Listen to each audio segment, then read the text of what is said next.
নমস্কার বন্ধুরা, আপনারা সবাই কেমন আছেন? আশা করছি আপনারা সবাই অনেক ভালো আছেন।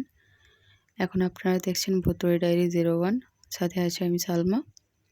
তো বন্ধুরা, আজ আমি আপনাদের সাথে ছোট্ট একটা গল্প শেয়ার করব। তো চলুন বেশি কথা না বাড়িয়ে গল্প শুরু করা যাক। তো গল্পের নাম হলো বটগাছের অজানা ছায়া।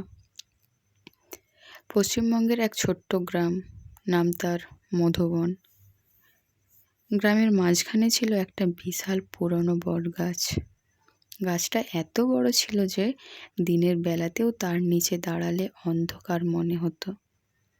গ্রামের মানুষজন ওই গাছটাকে এড়িয়ে চলতো, কারণ সবাই বলতো ওই বটগাছের নিচে একটা অজানা ছায়া থাকে। অসীম শহর থেকে আসা এক কলেজ ছাত্র ছুটিতে গ্রামে মামার বাড়িতে বেড়াতে এসেছিল। সে এসব ভুতুড়ে গল্প বিশ্বাস করতো না। একদিন সন্ধ্যায় সে একা হাঁটতে হাঁটতে বটগাছের কাছে চলে গেল। চারপাশ নিস্তব্ধতা, শুধু হালকা বাতাসে পাতার শব্দ। হঠাৎ সে খেয়াল করলো গাছের নিচে একটা লম্বা কালো ছায়া দাঁড়িয়ে আছে।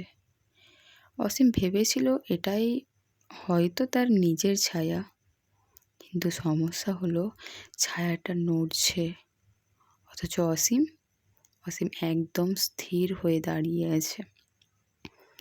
সে ধীরে ধীরে পিছিয়ে আসতে লাগলো, কিন্তু ছায়াটাও তার দিকে এগোতে শুরু করলো। অসীম দৌড়ে গিয়েও থেমে গেল, কারণ হঠাৎ সে শুনতে পেল একটা শব্দ, এখান থেকে কেউ ফিরতে পারে না।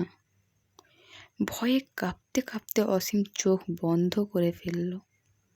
কয়েক সেকেন্ড পর সাহস করে আবার চোখ খুলতেই ছায়াটা একেবারে তার সামনে এসে দাঁড়ালো। কিন্তু আশ্চর্যের বিষয়, ছায়াটার কোনো মুখ নেই, শুধু এক অদ্ভুত আকৃতি, যেন আলোয় তাকে ছুঁতে পারে না। পরের দিন সকালে গ্রামের লোকজন বটগাছের নিচে অসীমকে অজ্ঞান অবস্থায় পায়।